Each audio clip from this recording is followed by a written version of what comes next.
This is very exciting.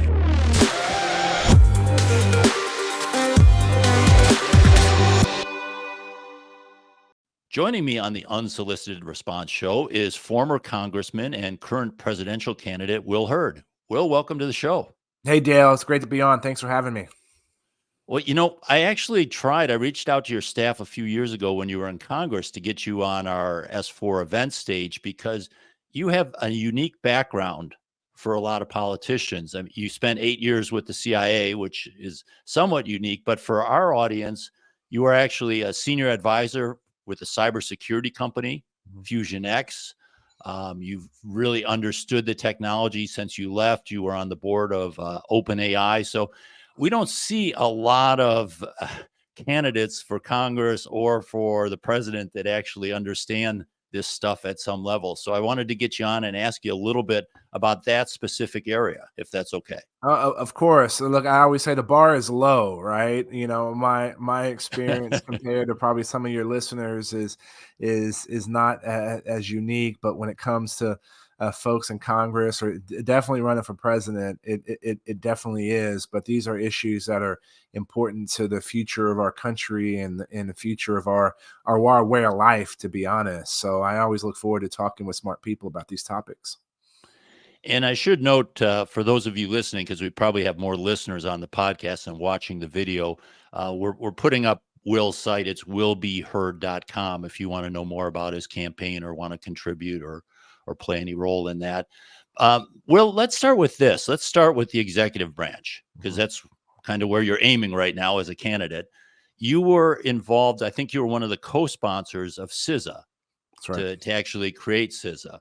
They've been at it for a few years, a couple of years under the Trump administration and now under the Biden administration.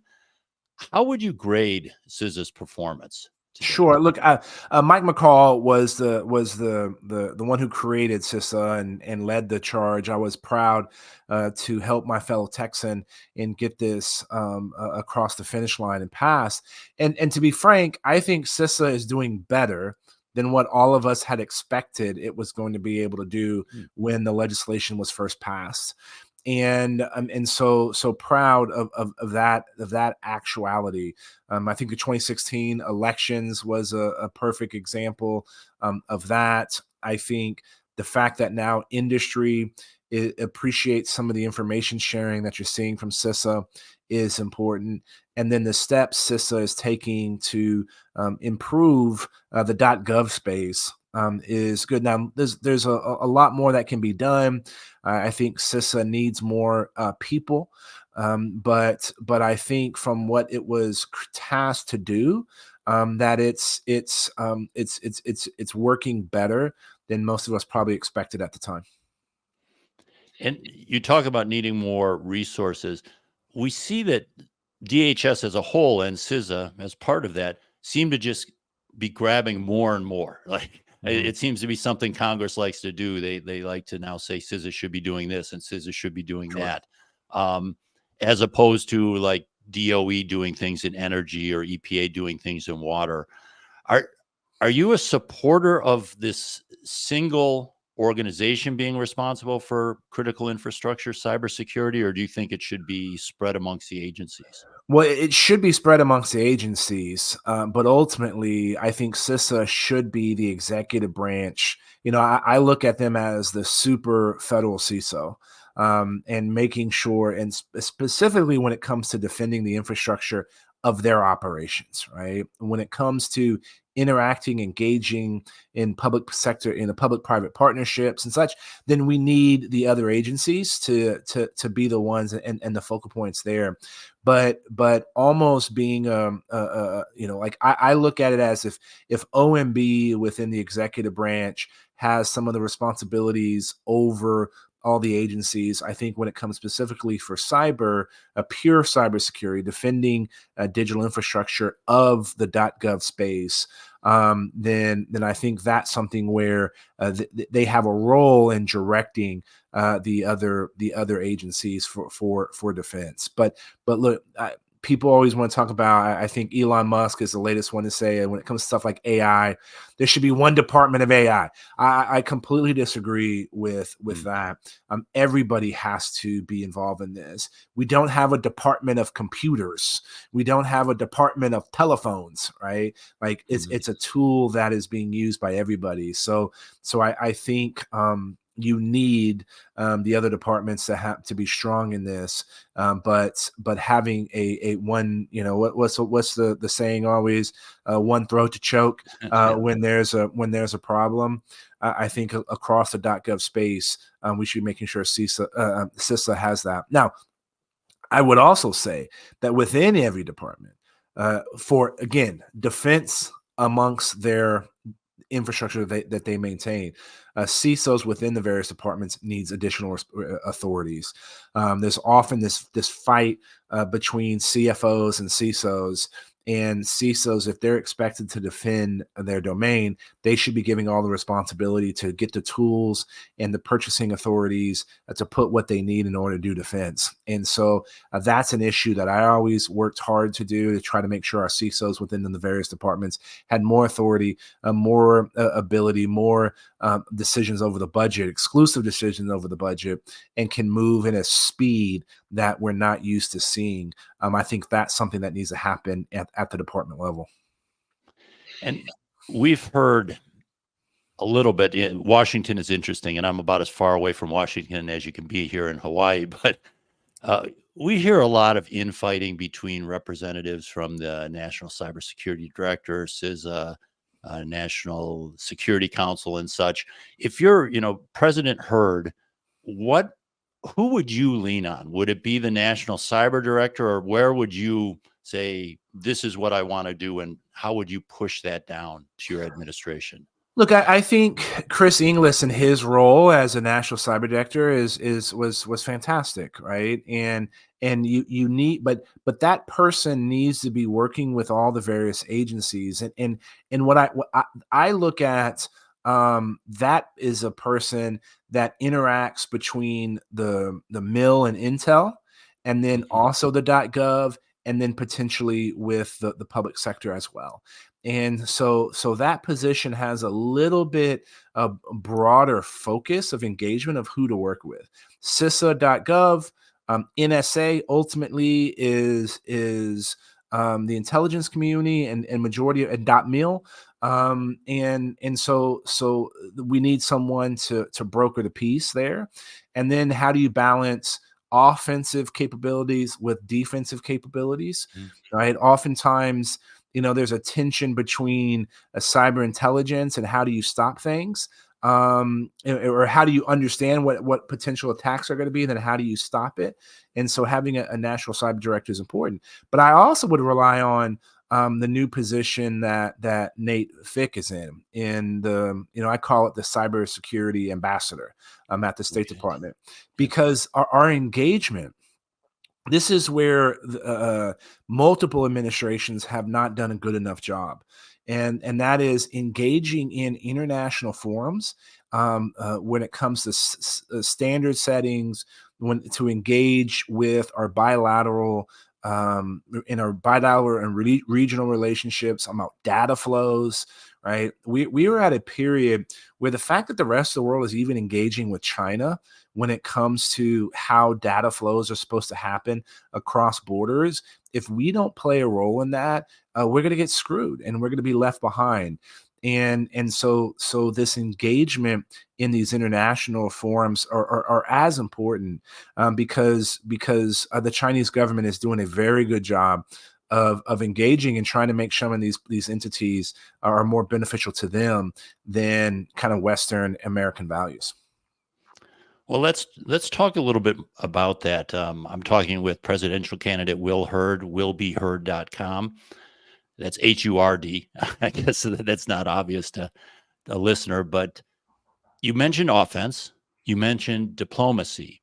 And what we've seen in recent years is Cyber Command has been pushing quite vocally, actually. It's not something hidden, this persistent engagement, defend forward on the offensive side, essentially saying we have the right to be able to go into our foreign adversaries' networks to attack them, to disrupt things, or to respond to things if they're attacking us.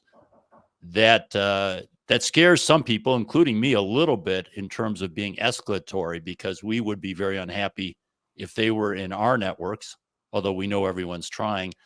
What do you think about this defend forward persistent engagement strategy? Is that something you believe needs to continue? It's just a reality, or would you push back on that? So Dale, I'm broadly supportive of the defend forward concept, and I'm less concerned with escalation. The escalation as a concept in broader foreign policy, I think is something that we get wrong right now. We're having to deal with that with Ukraine and Russia. If we continue to help Ukraine, is that going to, cause the Russians to further escalate? It's even harder in a digital space, because if you define a red line, then somebody can operate and get at least 1 pixel away, and is that the violation of the red line? I think we deterrence is the goal of a defend forward, but we can't just be doing this by ourselves.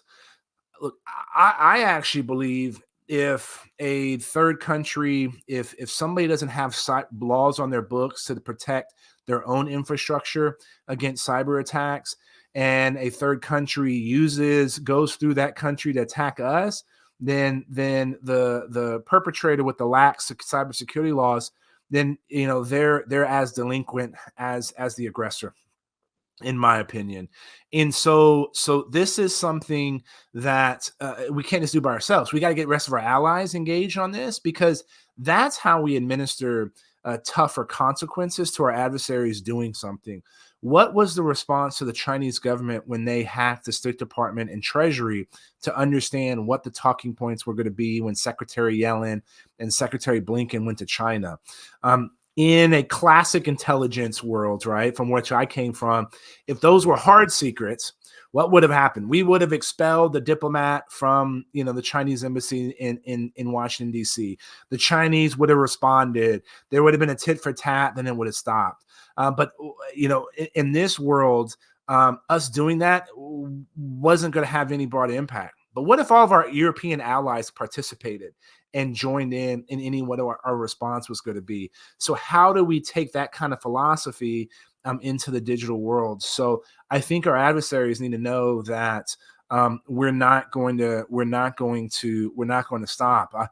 I will give people, the cyber teams in this administration, compliments for some of the getting back the cyber currency that has been used in some of the attacks, right? I think that shows that we're not going to play. So there has to be a level of aggression that we're willing to do, because I think that leads to deterrence.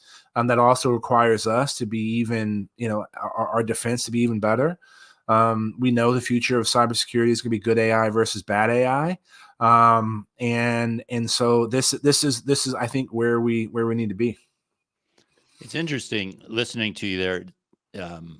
A lot of the audience and myself come from a very technical background, so I don't think we maybe, or at least speak for myself, didn't pay as much attention to that State Department cybersecurity role. But it sounds like you would lean heavily on diplomacy and It's the one capability. piece.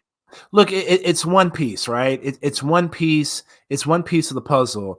Making sure, look, one of the things that scares me, all right, is attacks against our grid. And look, I Mhm. recognize how the utility industry, I think outside of financial services, have some of the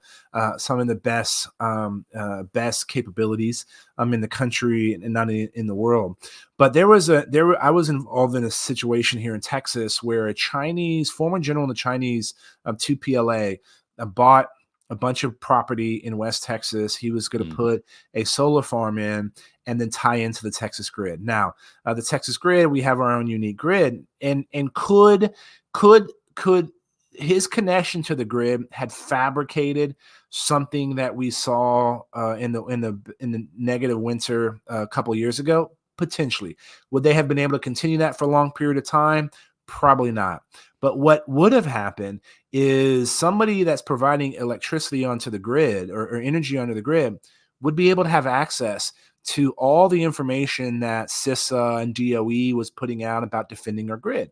And so we have to be mindful of all the operators that are getting some of the information that we're sharing, because it's the perfect example of the hen in the hen house. And so there needs to be a increased level of cooperation where our, whether it's NSA, CIA, Secret Service, seeing threats, and how do we push that out to our partners in critical infrastructure so that they're able to defend against that. I think that's a critical element, right? And so just because I'm talking about the Nate Fick's position as important, it's one of the things that's lacking. But there is multiple Sure. activities that need to be happening in order to prevent us from in order to defend our digital infrastructure. Look, the interpretation of many of these legal cases, the CISO from Uber, the old CISO from Uber, and that court case,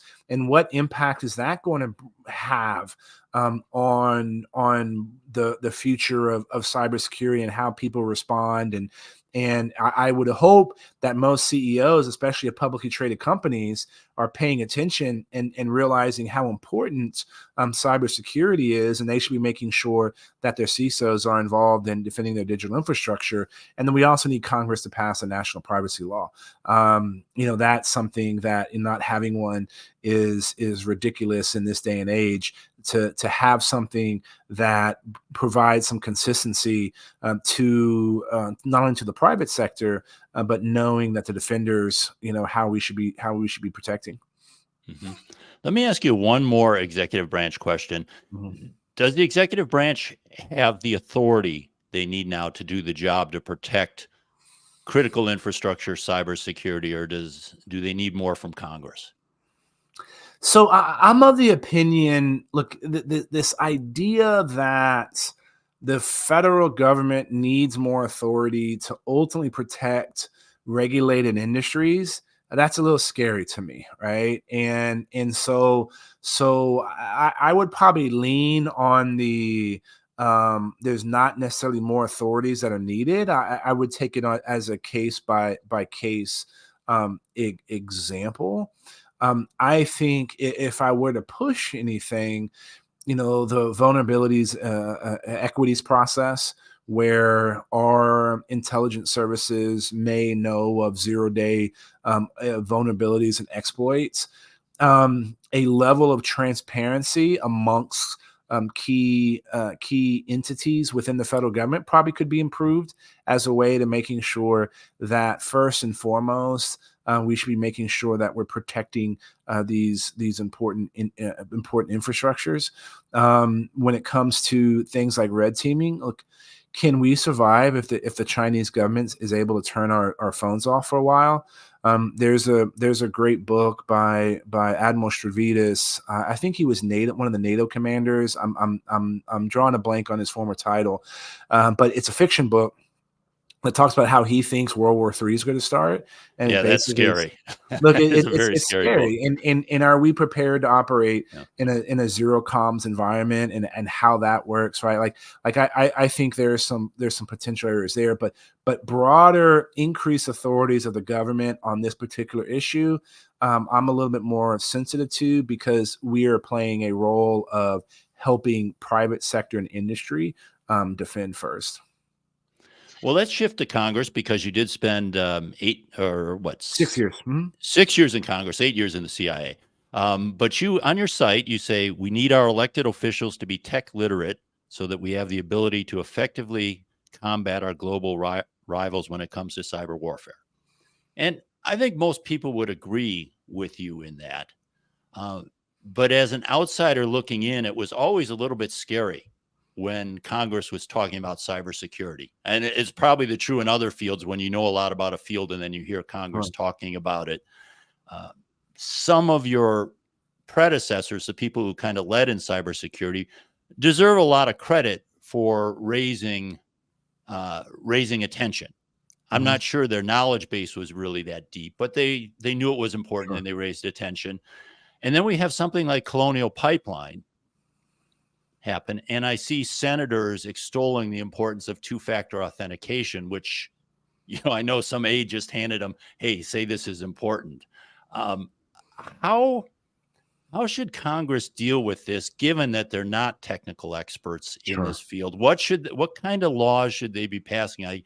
I personally get very worried about prescriptive laws Sure. when they don't really understand the environment. But how should they be approaching this? Look, and I think a good example on that is IoT, right? Mhm. There are some very basic things that we shouldn't be doing in the IoT realm, but if you try to say you have to do X, Y, and Z right now, that becomes outdated as soon as the piece of legislation passes. But how do we get people more literate? So it starts by I think we need to have some kind of like National Guard. I call it a cyber National Guard. This is one of the piece of legislations I wasn't able to be successful in, but everything from getting people who are going to study cybersecurity in college, you get government, you get a scholarship, but then you got to come back into the federal government and work. And then after you work in the federal government to pay off those loans, whoever you go work for in the industry is going to loan you back for 30 man hours or 90 man hours or woman hours a year working on something, and you get that kind of cross pollination. And the big issue that was a sticker there was how do you hold security clearances, which was Mhm. maddening because it should be a simple issue to deal with. But then how do you get really high end people with skills providing insights into the federal government, right? And so, in my time in investment banking, you meet a lot of really smart, amazing people that have an exit event and they're looking for something to do. And they would love to come into the federal government for a year and a half, 2 years, and work in some high level, whether that's advising the Homeland Security Committee or in being involved in CISA or doing something at the White House. And so how do you get someone like that whose financial compensation is tied up in crazy financial instruments Mhm. that you can't have when you go in the federal government? That's a way to get that expertise because look, it's rare to have, and I never try to claim that I'm like a super expert on this stuff. I know enough because of my time at FusionX, right? But Mhm. I wasn't the hacker, right? Like I was the sales guy and the account guy. I oversaw some of the teams and make sure things were being done. But I knew enough. And how do we get more people like that in? At least advising some of these people is super important because right now most of those aides that tell someone to talk about two-factor authentication, they don't know things either. They've just read a Yeah. lot. Yeah. And we need real practitioners. And the only way to do that is figure out a way for people to come in and out of government and serve and provide that expertise. Do you think part of it is just an age issue that eventually this will age out? I mean, maybe when cars were first here, maybe the people in Congress didn't know a lot about automobiles and roads and that, or is it a bigger problem than that? Look, I think I think it's bigger than that. I think, and specifically, look, cyber is complicated, right? It's Mhm. hard. It's the example I always tell people, like how do we take the lessons from this, right? And it starts with exempting software from some of the product liability laws that other products have. That's what created the cybersecurity industry, and so that's never going to change. And how do you make sure that we begin? The next thing starts with security in mind, right? Mm. And I would say people are woken up to this being a problem and now being articulated what they need to do about it. And let's take the privacy law, not a federal privacy law. The reason we don't have a federal privacy law is because the financial services industry and retailers are the ones that are fighting. They don't want to see a change because it all comes down to transaction fees and who gets a bit of that. And so that's an old fight that exists for a long time. And unless you have people that understand the law or this issue of cyber specifically, they're not going to be able to step into that fight. And so it's a problem. But the fact that we're having more conversations around cyber, because I go all the way back to what OPM, the Mm, OPM hack. The fact yeah. that people know what the hell OPM even is, right? Is, that was kind of the moment I think that changed and put cyber on most people's minds in government. Okay. Well, we have just a couple minutes left here, so why don't I open it up a little bit here? You've been talking cyber issues to a cyber audience, but you're running for the Republican nomination for president. Is there anything you'd want to leave the audience with in the last couple of minutes? Sure. Look, I'm running for president because I think there's a number of generational defining challenges that if we don't address, we can become the United Kingdom of the 21st century. And what do I mean by that? In World War One, UK had about 50% of global GDP. Now they have 3%. That could potentially happen to us. And that's everything from how do we win the new Cold War that we're involved with, that we're engaged in with the Chinese government, who's trying to surpass us as a global superpower, to how do we address a technology like artificial intelligence that's going to upend every single industry, not in 10 years, but in 2 or 3 years. These are the issues that are going to determine whether and how we solve these issues is going to determine whether this experiment we call America is going to last for another 247 years. We need people that understand these topics. We need people that recognize that our kids need to be prepared for jobs that don't exist today, because this is really about our continuing a way of life that has become the envy of the world, and all of that is at risk. And cyber is one of those. Well, great. Uh, Former Congressman, presidential candidate Will Hurd, thank you for being on the show. And people, if they want to learn more about Will's positions or his campaign, you can go to willbehurd.com. Thanks, Will. Awesome. Thanks for the time.